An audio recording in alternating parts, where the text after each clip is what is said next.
अस्सलाम वालेकुम नाज़रीन, आप देख रहे हैं मुबश्शिर लुकमान यूट्यूब चैनल। मैं हूं समीना राना। हमारे साथ तशरीफ रखते हैं मुबश्शिर लुकमान साहब। अस्सलाम वालेकुम सर, कैसे हैं आप? वालेकुम सलाम, आप खैरियत से हैं? जी सर, ठीक ठाक।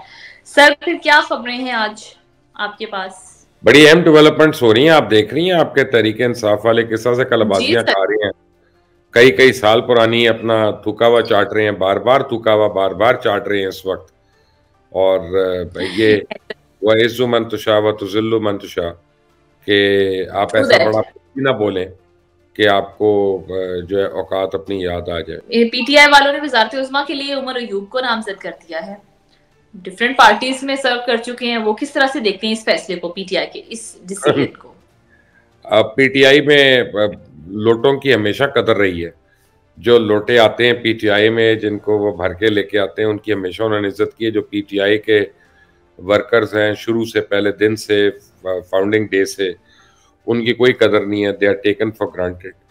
तो उमर अयूब या तो पहले खुलकर कह दें कि उनका दादा जो था वो, उसने जमहूरियत को कत्ल किया था, अयूब खान ने, जब उसने मार्शल लॉ लगाया था। या वो कह दें कि ज़ियाउल हक गलत था, या वो कह दें कि मुशर्रफ जिसकी काबीना में वो खुद थे वो गलत था, या उनका बाप जिस काबीना में था वो काबीना 2 नंबर थी। तो फिर तो मैं मान लूँ कि उमर अयूब ने को तौबा कर ली है, ताइब कर ली है। लेकिन अगर मुनाफ़िक़त में रहना है तो ठीक है, मुनाफ़िक सारे हो सकते हैं, फिर वो हमसे बड़े मुनाफ़िक हैं। तो सर उमर अयूब के अलावा और भी तो ऑप्शंस हो सकते थे पीटीआई के पास। Why only Umar Ayub? और यार, पीटीआई के आप सारे ऑप्शंस चेक कर लें जो वो दे रही हैं। वो बेसिकली जीतने के लिए, जिताने के लिए नहीं दे रहे, वो लड़ाई झगड़े के लिए दे रहे हैं। Right right. तो मुबश्शिर साहब, जिस तरह से पहले आप कह रहे थे कि थूका हुआ चाट रहे हैं पीटीआई वाले, इमरान खान थे जो कहते थे मैं किसी से बात नहीं करूंगा। अब वही मौलाना से बातें कर रहे हैं, मुलाकातें भी हो रही हैं। ये तब्दीलियां किस तरह से और क्यों करा रही हैं? मौलाना फजल रहमान जो है ना, मैं आपको बताऊं कि मैंने खुद इमरान खान को एक दफ़ा कहा, मैंने कहा आप इनको, इनका नाम रिस्पेक्टफुली ले, इतना मार्जिन रखें कि कभी ना कभी पॉलिटिकल बात करनी पड़ जाएगी। और उस वक्त मुझे याद है कि मौलाना पहले धरने के लिए इस्लामाबाद आ रहे थे, उससे महीना पहले की बात कर रहा हूँ। तो मैंने इमरान को कहा कि अभी 4 लोगों की, 5 लोगों की कमेटी बनाएं और इनको अप्रोच करें और इनको डिफ्यूज़ करें। तो इमरान ने कहा सवाल ही नहीं पैदा होता, इनको फैज़ को डील कर लेगा। वो फैज़ हमीद के उस पर रिलाई कर रहे थे। तो मैंने कहा फिर आप अपनी पॉलिटिकल स्पेस खुद से दे रहे हैं उनको, कल को फिर आप, सारे पॉलिटिशियंस यही कहते हैं हमें काम नहीं करने दिया, काम नहीं करने दिया, खुद अपनी स्पेस दे रहे होते हैं कि हमारा ये मसला हल कर दो। तो इमरान जो था वो तो उनका नाम नहीं लेता था, वो तो डीजल डीजल हर तरफ ये कहना, और वो कहना कि मैं क्या करूं। मुझे किसने, जनरल बाजवा ने कहा एक दफ़ा, इमरान खान ने खुद इस स्पीच में कहा कि जी आप मौलाना फजल रहमान का नाम डीजल ना कहा करें। तो मैं क्या करूं, मैं उसका नाम भूल जाता हूं, मुझे डीजल याद आ जाता है, और वो मजमे के आगे, क्राउड के आगे। आज जरा देख लें उसके लोग, खुद असद कैसर और सारे, मैं अभी टेलीविजन पे देख रहा था, झुक झुक के गले मिल रहे थे, सीधा खड़े होके गले मिलने की उनमें हिम्मत नहीं थी। तो अल्लाह ताला ने मौलाना फजल रहमान को ये दिन दिखाना था कि वो जो उनको बुरा कहने वाले हैं उनके घर पे आए हैं मिन्नत करते, बाहर जूतियां उतार के अंदर आए हैं, तो उनको औकात उनकी पता चल गई है। तो अब जाके उनसे हर किस्म की चीज़ें मांग रहे हैं, उनकी तारीफें भी कर रहे हैं अब तो, कि मौलाना का सियासी मौक़िफ़ बिल्कुल सही है। अगर आज सही है तो मौलाना का तो सियासी मौक़िफ़ ये पहले भी था, वो तो 5 साल पहले भी यही था, तो तब भी सही है। इसका मतलब इमरान खान गलत है नहीं। लेकिन अब ये और भी करेंगे, और भी थूका हुआ चाटेंगे, अभी आप फिक्र ना करें। वो कहते हैं ना, देखता जा शर्माता जा, देखता जा शर्माता जा। सही सही। सर इसी तरह की अगली खबर भी मेरे पास है, सवाल इनफैक्ट है। इमरान खान ने पार्टी रहनुमाओं के जरिए पैगाम भेजा है अमेरिका के लिए, और ये कहा है कि ये कॉस्मेटिक बयानात ना दें, बल्कि आप इंतखाबात के हवाले से जो बात हो रही है उस पर खुलकर बात करें। एक तरफ इमरान खान कहते हैं कि अमेरिका साजिशें करता है, अमेरिका साजिशी है, दूसरी तरफ अमेरिका से वो अपने लिए सपोर्ट मांग रहे हैं। क्या है ये, क्या कहेंगे? 2 मदद भी नंबर मांगते हैं वो। आदमी है, हमेशा से झूठ बोलने की इसको आदत है। इतना झूठ बोलता है, इतना झूठ बोलता है कि लोगों को यकीन हो जाता है कि शायद ये सच है, यार एक आदमी इतनी बार ये बात कह रहा है। अब ये यूतिया जो है ना, वो नहीं मानेंगे। जब उनको आप पूछे ना कि यार तुम्हारा लीडर तो उसी अमेरिका से मदद मांग रहा है जिससे वो आज़ादी मांग रहा था पहले, कि हमें इससे आज़ादी चाहिए, आज वो कह रहा है अमेरिका खुलकर मुदाखलत करे और पाकिस्तान को सबक सिखाए और ये करे और मुझे वापस हुक्मरान बना दे, हाकिम बना दे। तो ये कॉल ऑफ फेल में तजाद, ये एक वो यू टर्न वाली बात याद करें, झूठ वाली बात याद करें, और सब्ज बाग वाली बात याद करें। वो काला बाग वाला जो था वो तो बेचारा फौत हो गया। ये सब्ज बाग दिखाने वाला हमारे दरमियान मौजूद है, अपने फॉलोअर्स को सब्ज बाग ही दिखाता रहता है। Right right. तो मुबश्शिर साहब, ये पीटीआई ने एक और बड़ा अच्छा कारनामा किया है। बलूचिस्तान में एक ऐसे शख्स को वजारत आला के लिए नामजद किया है जिसने सूबाई इलेक्शन ही नहीं लड़ा। तो ये ब्लंडर है, ये जल्दी का फैसला है, वो खिलाफत है क्या? नहीं, इनको पता ही नहीं होता पीटीआई को। पीटीआई बगैर सोचे समझे बातें करती है। सालार काकड़ को इन्होंने नॉमिनेट किया वहां पे। सालार काकड़ जो थे वो नेशनल असेंबली का इलेक्शन लड़े हैं, प्रोविंशियल का लड़े भी नहीं। अच्छा, वो नेशनल वाला भी हार गए वहां पे, तो उस बात कहते हैं अब इसको चीफ मिनिस्टर बलूचिस्तान बना दो। तो ठीक है, अपना एक लीगल हेच है। मैं आपको बता रहा हूँ कि टेक्निकली शायद, अब मुझे नहीं पता अगर आइन में कोई चेंज हो गई है कि नहीं। मुझे याद है कि आप कोई चीफ मिनिस्टर बन सकता है अगर वो ना हो मेंबर, लेकिन उसको 6 महीने के अंदर अंदर इलेक्शन भी फिर लड़ना पड़ता है वहां पे, और फिर वो इलेक्शन जीतना पड़ता है, फिर आके वो वोट का कॉन्फिडेंस लेता है। लेकिन आई डोंट नो कि वो ऑपरेट भी कर सकता है कि नहीं कर सकता। लेकिन पीटीआई का जो ब्लंडर है वो बड़ा सिंपल है। They never thought about it, they have no idea about it, और वो हर दफा ऐसे ही करते हैं, हर बात पे ऐसे ही करते हैं। बाद में उनको एहसास होता है ओ हमसे तो ये भंड हो गया, हमसे तो ये भंड हो गया, और फिर उस भंड को किसी और पे डाल देते हैं, उस गलती को किसी और पे डाल देते हैं कि तो आपकी वजह से हुआ था। जी बिल्कुल, हमेशा ऐसे ही करते हैं। सही कह रही हैं आप। राइट। तो सर, ये पीटीआई की कोई पीपल्स पार्टी से मुलाकात की या खबरें भी आ रही हैं, राब्ते की खबरें भी आ रही हैं कि राब्ता करने की कोशिश की जा रही है, लेकिन दूसरी तरफ से तरदीद आ रही है। और फैसल करीम कुंडी ने यह भी कहा है कि अगर वाकई ही कोई बात करनी है तो फिर हमारी कमेटी से राब्ता करें। नहीं, राब्ते तो हुए हैं, राब्ते तो हुए हैं, दोनों के हुए हैं, और 2 से ज्यादा दफा हुए हैं, बल्कि 3 दफा हुए हैं राब्ते, और डिफरेंट लेवल्स पे हुए हैं। और पीटीआई काफी डेस्परेट है पीपल्स पार्टी। वो पीपल्स पार्टी को ये कहते हैं, और जो बैकडोर राब्ते में बात कर रहे हैं, हमें गारंटी दे दो तुम हमारे साथ हो तो फिर हम तुम्हारे पास आ जाते हैं। ये ना हो कि हम तुम्हारे पास आ जाए मिलने और तुम हमें इनकार कर दो, और फिर हम वो जैसे धोबी का कुत्ता होता है ना, न घर का न घाट का, न इधर के रहे न उधर के रहे। तो ये ना हो कि हम अपनी सियासत कॉम्प्रोमाइज कर रहे हैं और वहां पे आ रहे हैं, तो फिर हम जो है पता चले बढ़ गए आगे जाके। तो पीपल्स पार्टी जो है वो उनको कहेगी कि हमारी जो कोर कमेटी है या हमारी जो कमेटी उनकी बनाई है राब्तों के लिए, उससे मुलाकात करें और उसको बताएं कि what are you bringing on table. देखें, असल चीज ये है कि वो पीपल्स पार्टी को भी तो कुछ देना पड़ेगा ना। ये तो नहीं कि पीटीआई उनसे क्या कि हमारा वजीर आजम बनवा दो, तो भाई इन रिटर्न आप उनको क्या दे रही हैं। लेकिन अब पीटीआई को समझ आ गई है ना कि थूका हुआ चाटना दोबारा से, कि जिन लोगों को आप कहते थे इनके साथ तो हाथ मिलाना जायज नहीं, तो मिलना जायज नहीं। इस मुल्क के लिए आपने कभी नहीं सोचा, आपने अपनी सियासत सोची। आज भी इस मुल्क के लिए नहीं, अपनी सियासत बचाने के लिए कभी आप मौलाना के चलबे चाट रहे हैं, जूतियां सीधी कर रहे हैं, और कभी आप आसिफ अली जरदारी के जूते सीधे करना चाहते हैं अगर आपको मौका मिल जाए। राइट। मुबश्शिर साहब, पीटीआई वैसे काफी एक्टिव अभी नजर आ रही है, लगता है कि अब होश में आ गए हैं, और अपीलें भी 3 केसेस के खिलाफ इमरान खान की जो हैं वो तैयार हो गई हैं। अब समझते हैं कि इट्स द राइट टाइम, या फिर ये लेट अपील दायर कर रहे हैं 3 केसेस में? नहीं, लेट तो हो गए हैं, बट वो आपका वीलॉग देख के उनको होश आ रहा है, नथिंग एल्स। नहीं नहीं, आपका वीलॉग है, मैं तो आपके सवालों के जवाब देता हूँ। तो ये उनको होश आ रहा है, बट देर आए दुरुस्त है। अच्छी बात है, जल्दी जाएं, अदालतों में जाएं, अदालतों से रेस्पाइट लें अगर कोई उनको मिलता है। देखा ना, आज सलमान अकरम राजा को मिल गया ना इस्लामाबाद हाई कोर्ट से रेस्पाइट।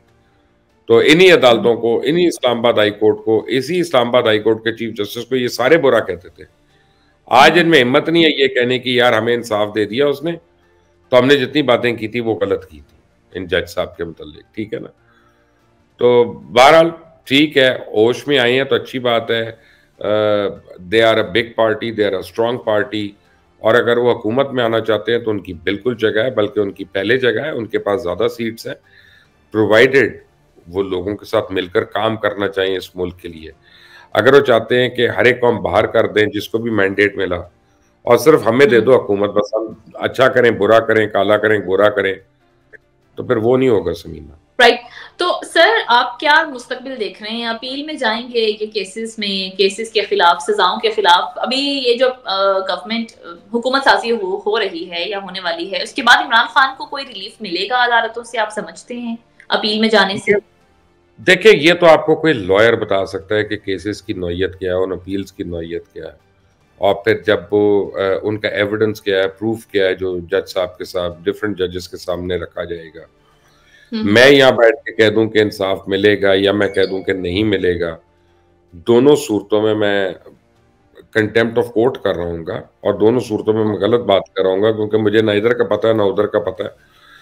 बट आई थिंक इसके अलावा चारा नहीं है कोई, यही लीगल तरीका है, इवेंचुअली इसी के थ्रू जाना है। So whether we like it or we don't like it, but that is the course to take. Late हो राइट, गए हैं, पर चलें, अच्छी बात है। राइट। मुबश्शिर साहब, जब हम मौलाना फजल रहमान के हवाले से बात कर रहे थे, तो मौलाना साहब ने एक इंटरव्यू दिया है एक निजी चैनल को, और उसकी खबर भी बनी हुई है, जिसमें वो कह रहे हैं कि इमरान खान के खिलाफ जो तहरीक लाई गई थी अदम एतमाद की, वो भाजपा के कहने पर लाई है, जिसमें डिफरेंट पार्टीज का खुलकर जिक्र कर रहे हैं। सर ये क्या कहना चाह रहे हैं मौलाना साहब? और अचानक से ये वही स्टेटमेंट सामने आने शुरू हैं जो इमरान खान जेल से बैठकर बारहा दोहरा चुके हैं। मैं मौलाना का स्पोक्स पर्सन तो हूँ नहीं, ना मैं JUI का स्पोक्स पर्सन हूँ। सर कोई अंदर की तो खबर तो मुझे दे सकते? नहीं, मुझे उनके दिल का हाल नहीं पता। मुझे ये पता है कि वो नवाज शरीफ से इतना ज्यादा सड़ गए हैं, इतना ज्यादा जले हुए हैं इस वक्त नवाज शरीफ से, कि हर वो बात कर रहे हैं जिससे उनका ख्याल है कि नवाज शरीफ को तकलीफ होगी या उसको जख्म पहुंचे। वो समझते हैं कि नवाज शरीफ अगर आज पाकिस्तान में है तो उनकी वजह से है। वो समझते हैं कि अगर उसके केसेस खत्म हुए तो उनकी वजह से है। वो समझते हैं कि अगर वो अपने लठ बरदार कारकुनान को सुप्रीम कोर्ट के आगे ना लेके जाते तो सुप्रीम कोर्ट जो है वो उस तरह के फैसले कर रहा था जो इनको काबिल कबूल नहीं थे मियाँ साहब को। तो वो समझते हैं कि हमने करवाया ये, और अब वो समझते हैं कि जब इलेक्शंस में हमें इन्होंने टका सा जवाब दे दिया कि हमने आपके साथ अलायंस नहीं करना, हमारे सामने बंदे खड़े किए, हमारे बंदे जान के हरवाए, चाहे धांधली करके हरवाए, चाहे वैसे हरवाए, और अब 2 बंदे अगर हमारे जीत गए या 3 बंदे जीत गए तो उनकी हिमायत के लिए आप हमें अप्रोच करें कि जी हमें वोट दे दें, हमें वोट दे दें। तो वो तो मियाँ साहब के खिलाफ इस वक्त ही फ्यूमिंग, वो गुस्से में ही सीधिंग बताएंगा, वो कोई उनमें रेस्पाइट नहीं है उनके लिए।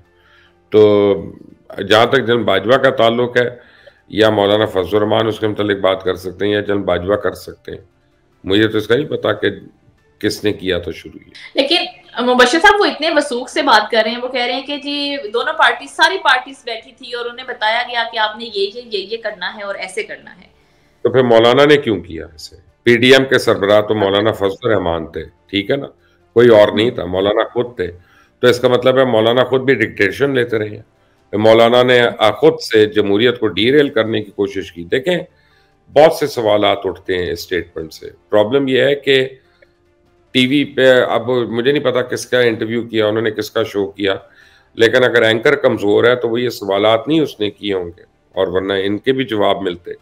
और फिर जवाब ये मिलता है कि सबसे बड़ी बात है उन लोगों ने जिन्होंने ये किया, क्या उन जिन्होंने जमहूरियत को और आइन को डीरेल किया, क्या उनको फिर आर्टिकल 6 के तहत गद्दारी के वो मुकदमे में रगड़ना चाहिए, उनको पकड़े जाना चाहिए? तो फिर मौलाना को बहुत ज्यादा सवालात के जवाब देने पड़ेंगे मुझे, क्योंकि मैंने वो इंटरव्यू देखा नहीं है, सुना नहीं है, या मेरी मौलाना से इस बारे में बात नहीं हुई, तो मैं कुछ कहना नहीं चाहता actually. Right, right, alright. Mubashir साहब, जरा पंजाब की सूरत हाल के हवाले से भी बात कर लेते हैं। ये चीफ सेक्रेटरी पंजाब जाहिद अख्तर जमान ने मरीम नवाज से मुलाकात की है, नामजद वजीर आला है, लेकिन अभी वो वजीर आला बनी तो नहीं है, जिस नामजद हैं, तो उनसे अहम मुलाकातें हो रही हैं, सलाम करने के लिए लोग आ रहे हैं, क्यों हो रहा है? ये हमारी एक ट्रेडिशन है। और जहाँ तक चीफ सेक्रेटरी का ताल्लुक है, चीफ सेक्रेटरी भी मिले होंगे और IG पंजाब भी मिलेंगे, अगर नहीं मिले तो ऑलरेडी चेयरमैन PND भी मिलेंगे जाके। देखें, पंजाब एक बड़ा सूबा है, और ये एक रिवायत है कि जब एक कोई चीफ मिनिस्टर इलेक्ट होता है या प्राइम मिनिस्टर इलेक्ट होता है तो उसको सूबे के या मुल्क के मतलब उसको आके ब्रीफिंग्स देना शुरू कर देते हैं ताकि वो प्रिपेयर्ड हो ओथ लेने के वक्त तक।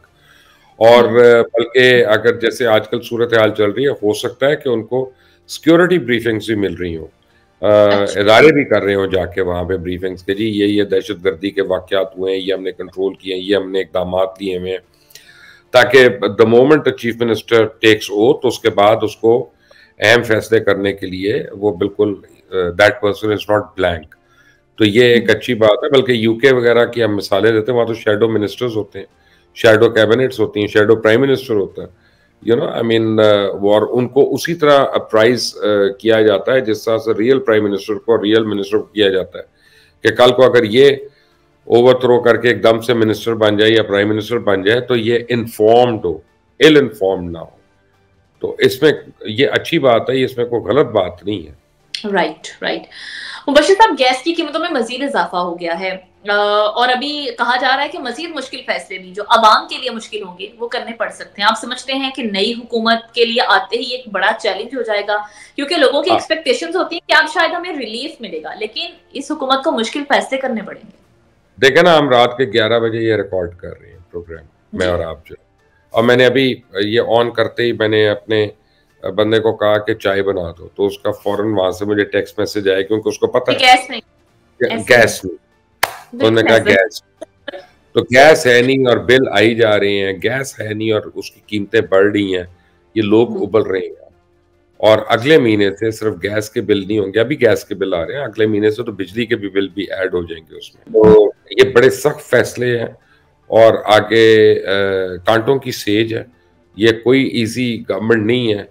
और शहबाज शरीफ जो है ना, मुझे तो उन पे अब तरस आना शुरू हो गया ऑलरेडी कि जब वो अगर आएंगे तो फिर वो किस तरह से ये हुकूमत चलाएंगे और करेंगे। अल्लाह ताला सिर्फ हमारे लिए बेहतर करे, मैं यही कह सकता हूँ।